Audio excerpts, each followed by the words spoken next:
Isang magandang hapon sa atin mga farmers. At ngayong hapon ay pansinin nyo na tayo ay nandun sa ating nursery o yung ating punlaan para i-apply yung ating hormones na ginawa. Yung punla namin ay mas berde, mas matigas ang puno. Pwede natin siyang pahintuin yung kanyang paglaki ka farmers. Kagaya nito. Ito yung ating sili na panigang. Yan. Ito na yung perfect timing para pahintuin yung kanyang paglaki. Yung ating seedlings ay hindi gasinong tumaas o tumangkad gamit itong ating hormones na ginawa. Ituro ko sa inyo kung ano yung dosage. Yun lang yung dosage, medyo conforme sa edad ng halaman. Ito yung ating knapsack sprayer. 16 liters, lalagyan lang natin siya ng 50 ml. Saka natin i-spray ito sa ating seedlings. Pwede rin naman ka-farmers na padilig. Foliar din siya. Pwede siyang dumaan sa puno at saka sa dahon ng halaman. Pwede rin sa ugat. Ano yung matamaan niya? Sisipsipin ng halaman. Yung nutrients sa taglay ng ating hormones ay tatanggapin ng halaman at iyan yung magpapaberde doon sa ating mga seedlings. Yan, bali ka farmers, ito na, magtitimpla na tayo ng ating hormones at ang pinakang timing ng pag-apply ay yung gantong pahapon, yung malapit na maggabi.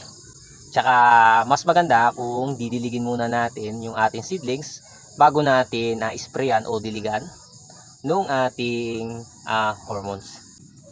Ang dosage na gagamitin natin ay 50 ml lang. 50 ml.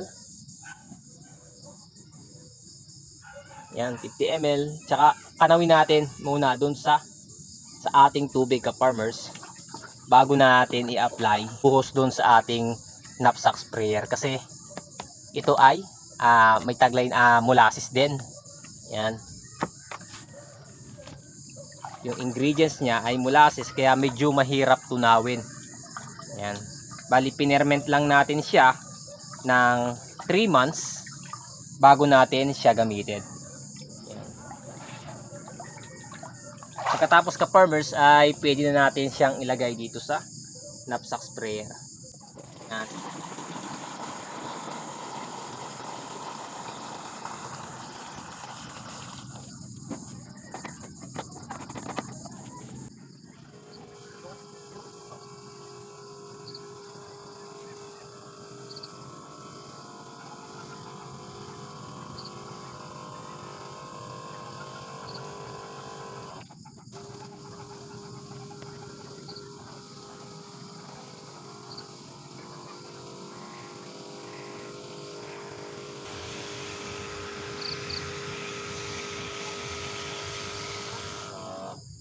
Yan, bali ganyan lang ka farmers, kasimple yung pag-apply ng ating hormones sa ating mga seedlings.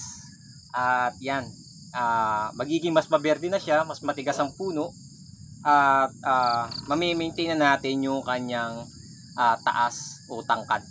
Yan, bali lang ka farmers yung share ko sa inyo.